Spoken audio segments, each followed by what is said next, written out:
കേരളത്തെ സംബന്ധിച്ചിടത്തോളം അവർ വിചാരിച്ചിരുന്നത്, ഞാൻ വിചാരിക്കുന്നത് അങ്ങനെയാണ്, ഇന്ത്യയെ സംബന്ധിച്ചിടത്തോളം ഇത് ലോകകപ്പിൽ ഉള്ള ഒരു ടീമല്ല, ഫിഫയിലുള്ള ടീമല്ല, ഇവിടെ ഇങ്ങനെ ഒരു ഫുട്ബോളിന് പൊട്ടൻഷ്യൽ ഉള്ളതായിട്ട് അവർക്കറിയില്ല.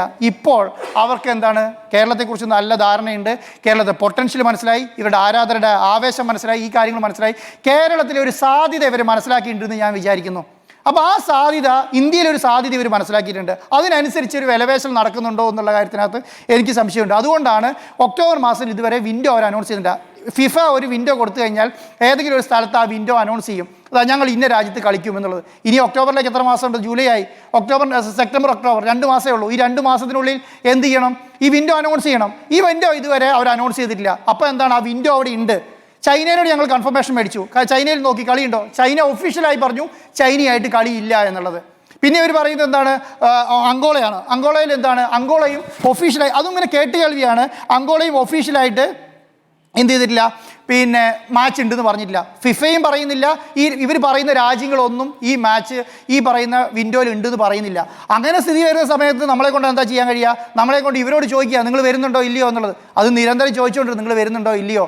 ഇനി നിങ്ങൾ പണമാണോ കൂടുതൽ, അതിനും മറുപടിയില്ല. പണം കൂടുതൽ ആവശ്യപ്പെടാനാണോ നോക്കിയാൽ അതിന് മറുപടിയില്ല. അപ്പം ഇവരിപ്പോൾ എന്താ ചെയ്യുന്നതെന്ന് പറഞ്ഞാൽ, ഞാൻ ഇന്ത്യയിൽ കരാറുമായി സൈൻ ചെയ്ത സമയത്ത്, റിപ്പോർട്ടർ ടി വി ഇന്ത്യയുമായിട്ട് ഇവരുമായിട്ട് പിന്നെ ഫിഫയുമായിട്ട് കരാർ വെക്കുന്ന സമയത്ത് ഉണ്ടായിരുന്ന കാര്യം എന്ന് പറഞ്ഞാൽ, ഇന്ത്യയിലുള്ള പൂർണ്ണ ഈ കളികളും മെസ്സിയായിട്ട് ബന്ധപ്പെട്ട പൂർണ്ണ ഉത്തരവാദിത്വം റിപ്പോർട്ടർ ടി വിയാണ് ഏറ്റെടുക്കുന്നത്, ഗവൺമെൻറ്റാണ് ഏറ്റെടുക്കുന്നത്. അപ്പം ഇവരെ സംബന്ധിച്ചിടത്തോളം ഡൽഹിയിൽ വരും, മുംബൈയിൽ വരും, പിന്നെന്താണ് ബംഗാളിൽ വരും എന്നൊക്കെ പറയുകയാണ്. ചില കമ്പനികളുമായിട്ട് എഗ്രിമെൻറ്റ് വെക്കുന്നുണ്ടെന്ന് പറയുന്നുണ്ട്. ഈ ചില കമ്പനികളുമായിട്ട് എഗ്രിമെൻറ്റ് വെച്ച കമ്പനികളുമായി ഞാൻ ഡിസ്കസ് ചെയ്തു. ഇപ്പം മെസ്സി വരുന്നു എന്ന് പറഞ്ഞ കമ്പനികളുമായിട്ട് ഡിസ്കസ് ചെയ്തു. അവരുടെ അവസ്ഥ നമ്മുടെ അതേ അവസ്ഥയാണ്. അവരെന്താണ്, ഒഫീഷ്യലി AFAയും മെസ്സി അനൗൺസ് ചെയ്യുന്നില്ല ഞാൻ ഇന്ത്യയിലേക്ക് വരും എന്നുള്ളത്, പക്ഷേ പണം മേടിക്കുന്നുണ്ട്, എഗ്രിമെൻറ്റ് വെക്കുന്നുണ്ട്. അപ്പോൾ ഒരു സ്ഥലത്ത് മെസ്സി വരുമെന്ന് പറയുന്നുണ്ട്, മെസ്സി ആൾക്കാരെ ഡിസ്കഷൻ നടത്തുന്നുണ്ട്, പണം മേടിക്കുന്നുണ്ട്, എഗ്രിമെൻറ്റ് വെക്കുന്നുണ്ട്, പക്ഷേ ഇവർ ഒഫീഷ്യലി കൺഫർമേഷൻ നടത്തുന്നില്ല. അപ്പോൾ അതിൻ്റെ അർത്ഥം എന്താ, ഒക്ടോബർ നവംബർ മാസങ്ങൾക്ക് വിൻഡോ ഉണ്ട്, ഡിസംബർ മാസത്തിൽ ഇവരുണ്ട്. അപ്പോൾ അവർ ഉദ്ദേശിക്കുന്നത് ചിലപ്പോൾ എന്തായിരിക്കും, ഇന്ത്യ റിപ്പോർട്ടർ ലീവിക്കല്ല, ഈ കേരളത്തിൽ കളിക്കാൻ വരുന്നതിൻ്റെ ഇടയ്ക്ക് ഡൽഹിയിലും മുംബൈയിലൊക്കെ പോവുക എന്ന് ഉദ്ദേശിച്ചിട്ട് അവർ സൈൻ ചെയ്ത് പോവുകയാണ്, ഇങ്ങനെ സൈൻ ചെയ്ത് പോവുകയാണ്. അപ്പം അത് സൈൻ ചെയ്യുന്നത് എന്താണ്, ഈ മെസ്സിൻ്റെ ഫാദർ അടങ്ങുന്ന ഒരു സെപ്പറേറ്റ് കമ്പനിയാണ് അത് ചെയ്തുകൊണ്ടിരിക്കുന്നത്. ആ കമ്പനി ഇന്ത്യയിൽ വന്ന് സെപ്പറേറ്റ് സൈൻ ചെയ്യും, പണം മേടിക്കുകയും ചെയ്യുന്നുണ്ട്. ഞാനിപ്പോൾ ഇന്നലെ ഒരു കമ്പനിയുടെ കൽക്കട്ടയിലുള്ള ഒരു കമ്പനിയെ ഡിസ്കസ് ചെയ്തു. അവർ മെസ്സിൻ്റെ കൂടെ ഒരു ഫോട്ടോ എടുക്കാനും ഒരു പിന്നെ നമ്മുടെ ജേഴ്സി സൈൻ ചെയ്യാനും വേണ്ടിയത് $2 ലക്ഷം എന്ന് പറഞ്ഞാൽ 1,80,00,000 രൂപയാണ് ഒരു ഇതാണ്. അങ്ങനെ 100 പേരെ കാൽക്കുലേറ്റ് ചെയ്ത് എത്രയാണ്, 100 പേരെ കാൽക്കുലേറ്റ് 180 കോടിയായി. അപ്പോൾ ഇതിന് പൊട്ടൻഷ്യൽ ഉണ്ടെന്ന് അവർ മനസ്സിലാക്കിയിട്ടുണ്ട്. അപ്പം ഈ ഇന്ത്യയിലുള്ള പ്രധാനപ്പെട്ട കമ്പനികളെല്ലാം ഇവർ എഗ്രിമെൻറ്റ് വെക്കും. അപ്പോൾ ഈ അർജൻറ്റീന ടീം ഇന്ത്യയിലേക്ക് വരികയാണ്. അപ്പോൾ ആ ടീമിനെ ഇവരെല്ലാം അവരുടെ ബേസിൽ എഗ്രിമെൻറ്റ് വെച്ചുകൊണ്ടിരിക്കുക. അപ്പോൾ നമ്മളെ സംബന്ധിച്ചോളം അത് കരാർ ലംഘനമാണ്. കാരണം അങ്ങനെ ഇന്ത്യയിൽ വന്നിട്ട് കളിക്കാൻ കഴിയില്ല അവർക്ക്. അങ്ങനെ റിപ്പോർട്ടർ ടി വിയുമായി ബന്ധപ്പെട്ട എഗ്രിമെൻറ്റ് അല്ലെങ്കിൽ ഗവൺമെൻറ്റുമായി ബന്ധപ്പെട്ട ഡിസ്കഷനിൽ നടത്തിയിട്ടുണ്ടെങ്കിൽ മാത്രമേ ഇന്ത്യയിലേക്ക് വരാൻ കഴിയുള്ളൂ. ഈ കരാർ പ്രകാരം ഈ 2025 ഫുട്ബോൾ വിന്നിംഗ് ഗ്രൂപ്പുമായി ബന്ധപ്പെട്ട, അല്ലാതെ നാളെ രാവിലെ ഇവർ കേരളത്തിലേക്ക് വരാതെ ഇപ്പോൾ ഒരു നെഗറ്റീവ് ഉണ്ടാക്കുന്നത് ഡൽഹിയിൽ വരുന്നു, ബോംബെയിൽ വരുന്നു, ബംഗാളിൽ വരുന്നു, പക്ഷേ കേരളത്തിലേക്ക് വരുന്നില്ല എന്നുള്ളതാണ്. മെസ്സി വരുന്നില്ലെങ്കിൽ ഇന്ത്യയിലില്ല, എവിടെയില്ല, കേരളത്തിലേക്കും ഇല്ല, ബംഗാളിലും ഇല്ല, ഡൽഹിയിലും ഇല്ല. വരുന്നുണ്ടെങ്കിൽ കേരളത്തിലേക്കുണ്ട് എന്നുള്ളതേ ഉള്ളൂ. വരുന്നില്ലെങ്കിൽ ഇങ്ങനെയാണ്. പിന്നെ ഇതിൻ്റെ എമൗണ്ട് എന്ന് പറയുന്നത് നമ്മൾ ഉദ്ദേശിക്കുന്ന പോലെയല്ല. ഇത്രയും വലിയൊരു എമൗണ്ട് സ്പെൻഡ് ചെയ്തിട്ട് നമ്മൾ എന്തിനാണ് ഇവരെ ചെയ്യുന്നത്? കേരളത്തിലെ ആരാധകരെ കണ്ടിട്ടാണ്. കേരളത്തിലെ ആരാധകരോടാണ് റിപ്പോർട്ടർ ടി വിയെ സംബന്ധിച്ചിടത്തോളം പണം കൊടുത്തിട്ട് ഈ പണം തിരിച്ചു വെക്കാനുള്ള എല്ലാ മാർഗങ്ങളും നോക്കും.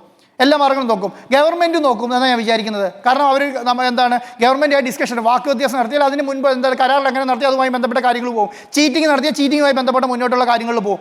പക്ഷേ കേരളത്തിലെ ഇന്ത്യയിലെ കോടിക്കണക്കിന് ആരാധകരോട് ഇവർക്ക് എന്താ പറയാൻ കഴിയുക? പണം മേടിച്ചതിന് ശേഷം പണം കിട്ടിയില്ലേ പറയാം, പണം കിട്ടാത്തതുകൊണ്ടാണ് ഞങ്ങൾ വരാത്തതിന് എന്ന് പറയാം. പണം കിട്ടിയതിന് ശേഷം ഇന്ത്യയിലേക്ക് വരുന്നില്ല, കേരളത്തിലേക്ക് വരുന്നില്ല എന്ന് പറഞ്ഞാൽ അതിൻ്റെ അർത്ഥം എന്താ?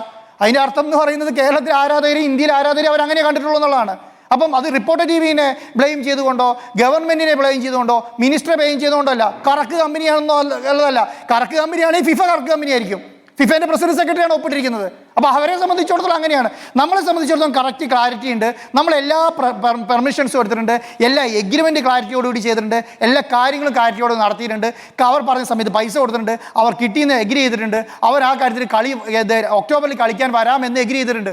ഇപ്പം അത് അടുത്ത വർഷം സെപ്റ്റംബറിലേക്ക് മാറ്റിയാൽ അത് അംഗീകരിച്ചിട്ട് കൊടുക്കേണ്ട ഒരവസ്ഥ കേരളത്തിലേക്കില്ല. കേരളത്തിലെ ആരാധകർക്ക് ഇത് മനസ്സിലാവും എന്നുള്ളതാണ്. റിപ്പോർട്ടർ ടി വി പണം കൊടുക്കാതെ വരാതിരിക്കുന്നു ഒരു കാലത്ത് വലിയ രീതിയിൽ വാർത്തകളുണ്ടാക്കി. ഇനി പണം കൊടുത്തതിന് ശേഷം എന്താ വരാത്തതെന്ന് ചോദ്യത്തിന് മറുപടി വേണ്ടേ?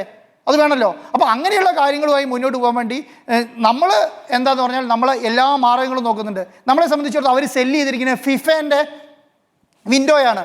ഫിഫേൻ്റെ വിൻഡോ സെല്ല് ചെയ്യുന്ന സമയത്ത് ഫിഫയ്ക്ക് അതിനകത്ത് അധികാരം ഉണ്ടാവും. ഫിഫേൻ്റെ എന്താ ഒരു ഒരു വിന്നിങ് ടീമിന് വിൻഡോ കൊടുക്കുന്നതിന് വേണ്ടിയിട്ടാണ് ആ ഫിഫേൻ്റെ വിലയും കൂടെ കൂടിയിട്ടാണ് കൊടുക്കുന്നത്. അവർക്ക് അത്രയും വില ഉള്ളതുകൊണ്ടാണ്. അല്ലെങ്കിൽ ലോകത്ത് ഇത്രയധികം രാജ്യങ്ങളുണ്ടല്ലോ, അവരെ ആരെയും വിളിച്ച് കളിപ്പിച്ചാൽ പോരെ. ഈ വിൻഡോയിൽ കളിക്കാൻ മാത്രമേ പാടുള്ളൂ എന്ന് ഫിഫ പറയുന്നതുകൊണ്ടാണ് അവർക്ക് ഫിഫയ്ക്ക് ക്ലാരിറ്റി ഉണ്ട്. അപ്പോൾ അതിന് കംപ്ലൈൻറ്റിങ് അതോറിറ്റി ഉണ്ട്, കംപ്ലൈൻറ്റിങ് ചെയർമാൻ ഉണ്ട്, അതിൻ്റെ വൈസ് ചെയർമാൻ ഉണ്ട്. അവരുമായിട്ട് നമ്മൾ ബന്ധപ്പെടാൻ നോക്കും. ഫിഫേൻ്റെ ചെയർമാനും വൈസ് ചെയർമാനും കംപ്ലൈൻറ്റിങ് അതോറിറ്റി സെപ്പറേറ്റ് ഉണ്ട്, ഫിഫേൻ്റെ പ്രസിഡന്റ് സെക്രട്ടറി ഉണ്ട് വേറെ ഉണ്ട്, അതിൻ്റെ ഫിഫേൻ്റെ ചെയർമാനും വൈസ് ചെയർമാനും ചെയറൊക്കെ ഉണ്ട്. അവരുമായിട്ട് നമ്മൾ ബന്ധപ്പെടാൻ നോക്കും. അവരുമായിട്ട് ബന്ധപ്പെടാനുള്ള സംവിധാനങ്ങൾ നമ്മൾ മുന്നോട്ട് പോകും.